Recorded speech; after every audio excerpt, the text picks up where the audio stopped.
Tere tulemast vaatama ja kuulama Tallinna Ülikooli vestlussaadet Ekspert eetris. Minu nimi on Katriin Lepik ja minuga koos on siin Tallinna Ülikooli tõsimängude dotsent Martin Sillaots. Tere! Tere! No, sinul on selline väga huvitav teema nagu tõsimängud. Miks see on üldse selline oluline valdkond ja kuidas seda kasutada juhtimises, projekti juhtimises? Jah, no selline kitsam alaliik tõsimängudest on õppeotstarbelised mängud või simulaatorid ja tegelikult juhtimises on neid mõistlik kasutada sellepärast, et see pakub nii juhtidele kui ka meeskonnaliikmetele sellise turvalise keskkonna, kus siis katsetada erinevaid otsuseid enne tagajärgi. Ehk siis see on selline turvaline keskkond, kus ka riskida ja eksida. Ja see tegelikult toetab ka kommunikatsiooni oskuse arendamist, meeskonna või tiimi koostööd ja igasuguste muude pehmete väärtuste edendamist. Ehk siis kõik need päriselu etapid või detailid saab tegelikult sellise mängu peal hoopis läbi mängida. Just. Ja meil on siin ka täna stuudios natukene teistsugune olukord, et meil on ka laua peal suur lauamäng riski juhtimisest. Ja ma saan aru, et see mäng kulgeb nii, et meie saame mõne riski ja peame siis leidma vastava vastumeetme sellele. Täpselt. Aga siis ma palun, Martin, et sa võtaksid selle esimese riski ja vaatame siis. Ja, mäng käib nii, et keegi mängumeeskonnast siis tõmbab pakist esimese riski ja näiteks hetkel tuli riskiks ebareaalne tähtaeg, mis kuulub siis tehniliste riskide kategooriasse. Ja selgituseks on öeldud ka siis see, et järgmise ülesanne täitmiseks võib kuluda rohkem aega. Et mis teed? Riski all on ka siis sellised ründepunktid. Otseselt hetkel see mõjutab siis ainult projekti kestuse üldist eesmärki. Ehk siis, et see ebareaalne tähtaeg siis pikendab seda projekti pikkust. Näiteks aega. Ja. Ja nüüd me peame järgmise asjana hindama seda riski. Selline riski hindamise kvalitatiivne meetod, kus siis ennustatakse selle riski asetleidmise tõenäosust, kas on suur või väike. Ja kui see leiab aset, kas siis mõju on suur või väike. Aha. Nii et me alustame sellest tõenäosusest. Näiteks, jah. Aha. No see tõenäosus, kuhu ta siin siis võiks niimoodi paikneda? No me võime muidugi teha endale elu lihtsamaks, et paneme alguses väikeseks. Ja tal on nii väike tõenäosus. Et võib-olla ikkagi ei leia aset, jah. Hindame ta väike risk. Aga et oleks huvitavam mängida, siis teeme nii, et tema mõju on suur, kuigi need punktid, mis siin on, ei olegi väga ohtlikud. Nii et nüüd ta sattus meil siin riskihindamismaatriksis kollasesse alasse. Roheline ala tähendab seda, et sellele riskile ei tohi vastumeetme planeerida. See on nii väike ja tühine asi, sellega ei tegele, ei raiska ressursse. Ei ole mõtet. Ja. Kollase puhul me võime otsustada, kas planeerime vastumeetme või mitte. Punase puhul me peame planeerima. Okei, ja meie oleme tõesti selles kollases alas, kus on siis meie otsustada, et kas võtame midagi ette. Ja. Aga vaatame, kas meil on üldse midagi sobivat. Ja meil on siin mõlemal siis erinevad vastumeetme kaardid ka eest ja no mina leian, et kui see risk on tõesti ebareaalne tähtaeg, siis mina tõesti pakuks, et võiks ju küsida pikendust. Ja väga hea variant. Mul on ka midagi sarnast, et mina teavitaks klienti ja küsiks juurde nii aega kui raha. Nii aega kui raha. Ja, kui palju sina saad aega juurde? Minul läheb aeg -10. Ja mul on ka siis, et aeg läheb 10 võrra väiksemaks.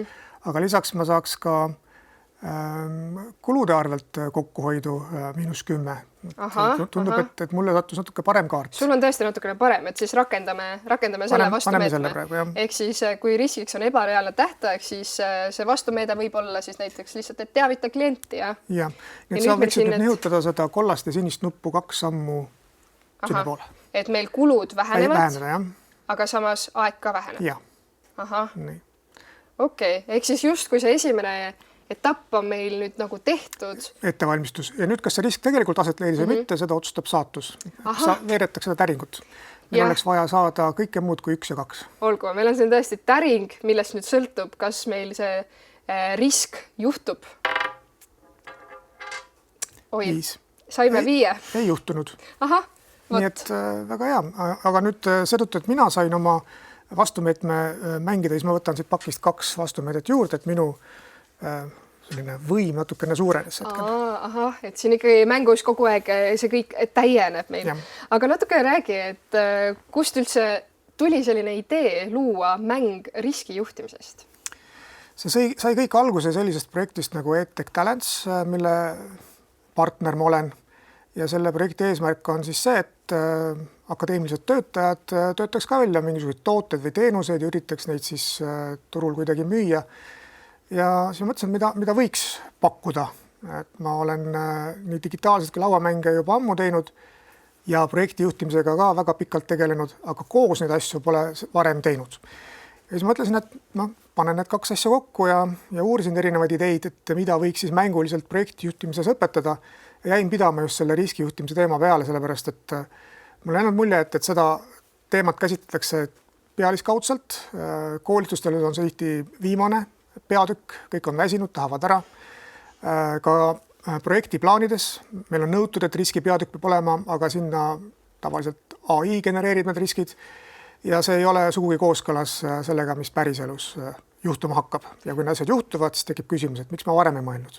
Tõesti, aga sa mainisid AI-d. Kas meil on siis üldse vajadust sellise mängu järele, kui tõesti tundub, et AI võib-olla võiks selle riskijuhtimise probleemi ka lahendada?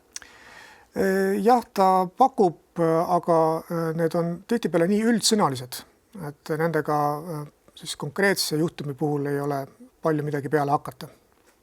Kus sellist mängu üldse mängitakse? Mis need reaalsed olukorrad on? Mina mängin seda mängu oma projektijuhtimisainetes või siis täiendkoolituste raames. Kas siis pikem kursus, kus on üks teema või üks tund on riskijuhtimine, kus siis tudengid mängivad seda mängu ja praktiseerivad siis seda riskianalüüsi ja vastumeetme planeerimist. Aga lõpus peavad siis ka konkreetseid riske oma projektist tulenevalt sõnastama. Või siis ettevõtted, kes tegelevadki päevast päeva projektidega, et neid siis natukene mängulisemas võtmes harida. Ja tõesti väga huvitav ja ma täitsa liiguksid edasi, et me ühe riski oleme justkui siis siin võtame järgmine riski. Lahendanud. Jah, et vaatame edasi, et mis meil seal veel tuleb. Nii, siin on kirjas lahendamata konflikt, juhtimisvaldkonna probleem. Juht ignoreerib konflikte, ta ootab, kuni konfliktid või selle osapooled kaovad ja see võtab aega. Ja see tundub tegelikult päris suur risk, siin on neid kõrvalekaldepunkte päris palju, nii et jah, nüüd me peame otsustama, kui suur on tõenäosus, et näiteks meil siin midagi taolist võiks juhtuda, mõju ilmselgelt on suur, nii et ma absoluutselt, mõju on kindlasti suur. Jah, et kas ta nüüd siis on tõenäoline juhtuma või pigem ei ole, jah, on see küsimus.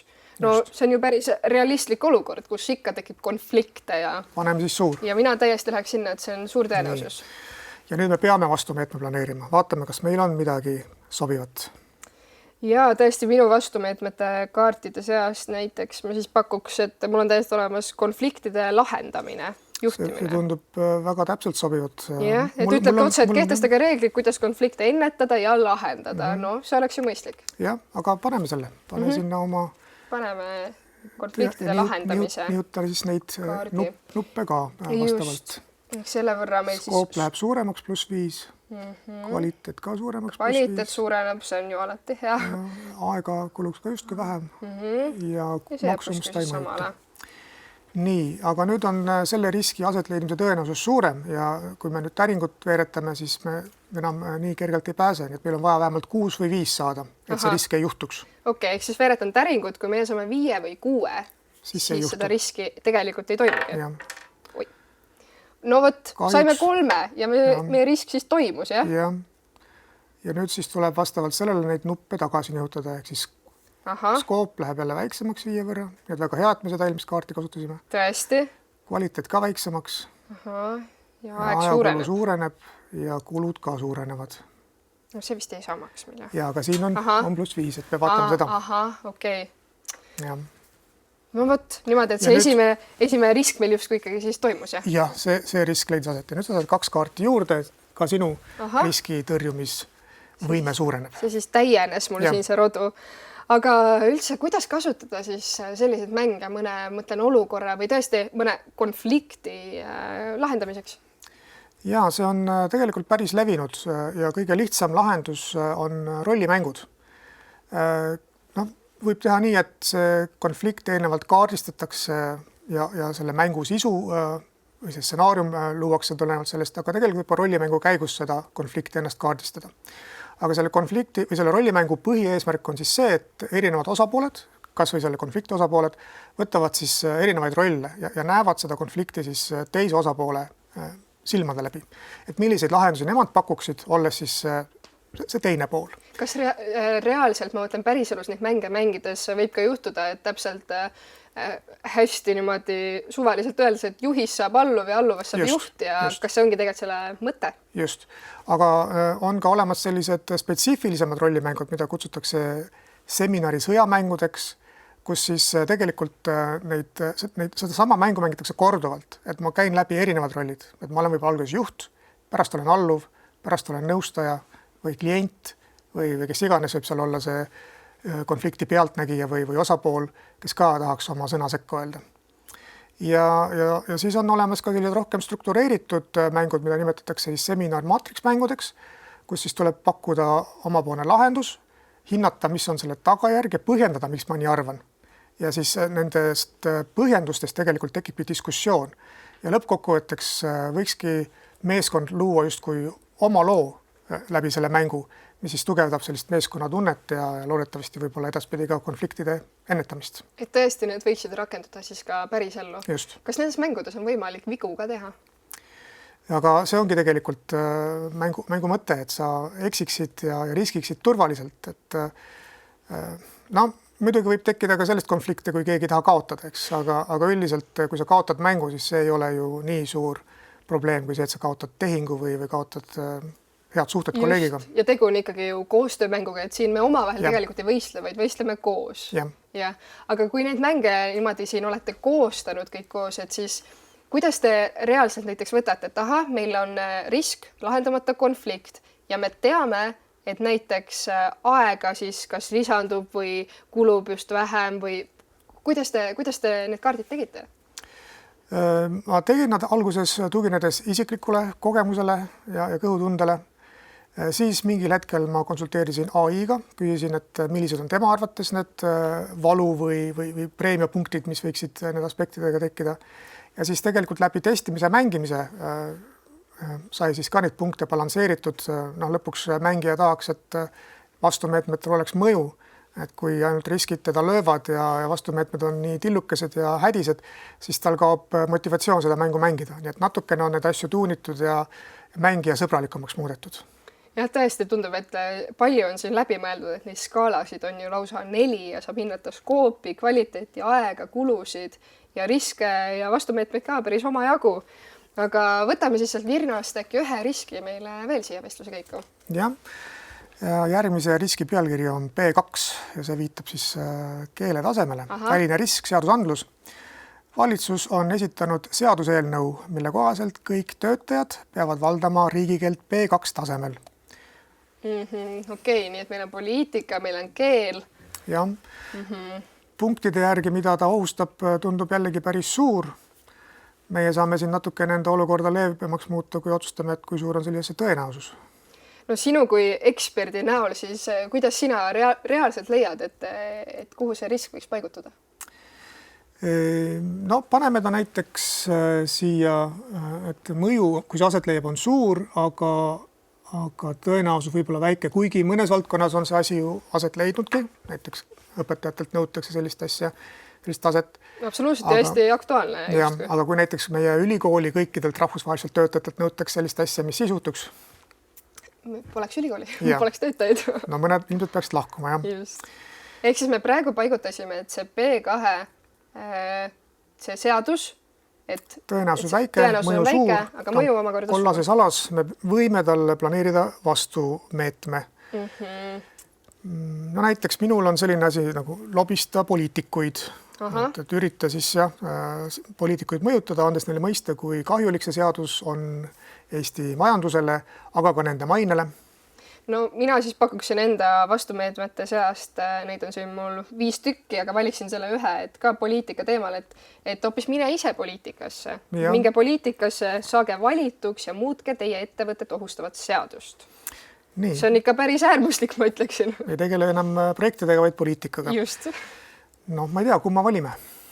no ma siin vaatan, et siin on ikkagi juba 5 asemel on 10-tesse need riskid. Et ja siin on ka niimoodi, et üks on see boonus, mis sa saad, eks ole, et kulu läheb väiksemaks, aga aega võtab see kõvasti, nii et aga kuna aega tundub, et meil on, me võime sinu selle kaardi meil ju aega on. Käime siis, et kui on risk, et B2 seadus, riigikeel B2 seadusandlus, siis vastumeede võiks olla, et mine ise poliitikasse. Ja. Nüüd sa võid nihutada neid nuppe vastavalt. Meil siin ajakulu suureneb, aga kulud vähenevad. Kulud vähenevad, jah. Aha. Nii, ja kas see risk siiski aset leiab, kas see B2 seadus võetakse vastu? Selleks me veeretame jälle täringut, jah? Meil on vaja kõike muud kui 1 ja 2. Just. No saime 5. Tundub, et oli kasu sellest poliitikasse minekust. Vot tõesti, et lahendus sellele oli siis minna poliitikasse. Ja siit sulle 2 vastumeetme kaarti veel lisaks. No väga hästi. Aga tõesti, et kuidas kasutatakse, aga ma mõtlen selliseid mänge võib-olla mingite demokraatlike protsesside selgitamiseks või et see on siin puhtalt riskijuhtimine. Ma kujutan ette, et neid teemasid on ju veel ja veel ja veel. Jah, see on tegelikult päris lai valdkond, sest tõesti demokraatiat tundub, et tänapäeval on vaja kaitsta, et ei olegi iseenesest võetav asi. Ja üks asi, mida siis valitsevad asutused teevad, on, nad üritavad harida kodanikkonda, et inimesed saaksid aru, mis siis tegelikult parlamendis toimub.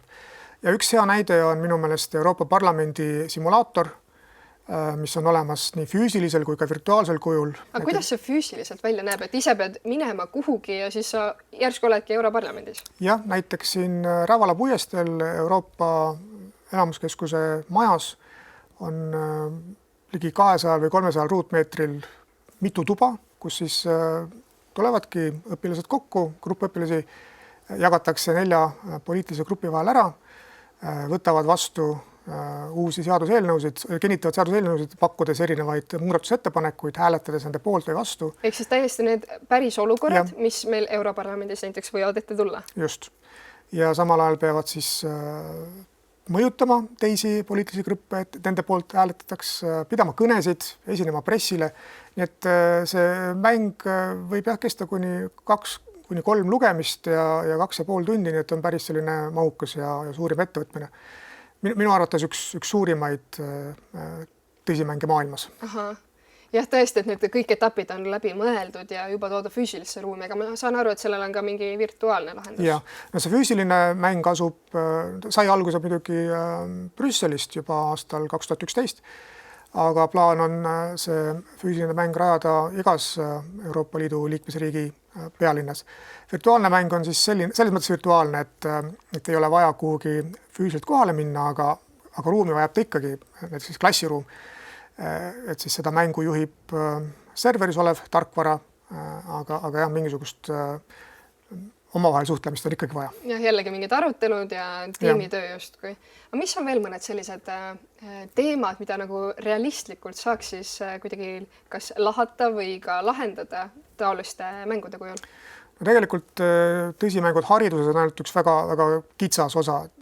Tõsimängud said alguse riigikaitsest, igasugused, loodetavasti enamus riigikaitse simulatsioone on mängud, mitte siis ei pea päris elus ka neid asju rakendama. Tervishoiust, meditsiinist, ka ärinduses, näiteks reklaammängud, turvalisus, kriisijuhtimine. Et justkui neid valdkondi see on lõputult, jah. Ja kaasa arvatud siis, nagu me siin näiteks teeme poliitika, ka religioon, inimeste mõjutamine või värbamine. Paistab, et saab kõigest teha neid mänge ja tundub, et omad kasud võivad siis ka nendel olla. Aga mis ikkagi selliste või nende tõsimängude põhieesmärk on? Ja kui me räägime hariduslikest mängudest, siis enamasti on nende eesmärk mingisugust uut teadmist edasi anda või vilumust harjutada. No näiteks siin me õppisime praegu sellist elementaarset riskijuhtimise raamistikku, riski hindamise meetodeid. Vahel on nende mängude eesmärk võib-olla hoopiski ainult huvi ja motivatsiooni suurendada. Ja, aga sõltub siis valdkonnast, et kas siis muuta inimeste käitumist, et nad oleks terviseteadlikumad. Näiteks Excel Games on eraldi mänguvaldkond, et inimesed teeksid oma kas taastusraviharjutusi korralikult või lihtsalt treeniksid ja võitleks kehakaaluga või muude pahedega. Ja jah, muidugi on kahjuks ka selliseid mänge, mille eesmärk on õppida, kuidas inimesi tappa. Ahah, nii et tõesti see varieerub seinast seina, et võivad olla sünnist surmani. Jah, tõesti, hästi öeldud. Aga siia vestlusele õpetuseks natukene võiks visata pilguga tulevikku, et on sinul mingi nägemus, kuhu sellised mängud võiksid tegelikult jõuda või välja areneda? Ja meie mängisime siin praegu lauamängu, aga samamoodi saaks seda ka digitaalselt mängida ja loomulikult me ei saa üle ega ümber AI arengust ja tulekust. No tegelikult mängudes on AI ammu sees olnud, ehk siis kui mängu poolt juhitav tegelane midagi teeb seal, siis sõltuvalt sellest, kui keeruliselt on üles ehitatud, seda nimetati juba AI-ks. Aga räägime siis sellest generatiivsest AI-st, mis siis tegelikult võiks tähendada seda, et mängu sees ei ole programmeeritud või kirjas, kuidas mängupoolne tegelane reageerib. See võib olla ühelt poolt väga huvitav, kindlasti väga meelelahutuslik, sest me teame kõik, et AI ka aeg-ajalt hallutseneerib. Aga õpimängus see võib olla natukene ohtlik, kui me ei tea, kui see ei ole kontrollitud, mida ta seal teeb. Nii et kuidas seda võimast AI-d õpimängus paremini kontrolli alla saada, see võib-olla ongi siis selline tuleviku teema. Tundub, et jah, järjekordne koht, kus natukene võib meil olla sellest tehisintellektist kasu, aga samal ajal püsime ettevaatlikud.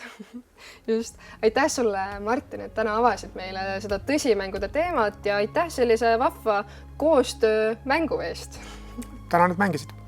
Aitäh ka teile, kes te vaatasite, kuulasite. Ekspert eetris on juba ka eetris järgmisel kolmapäeval.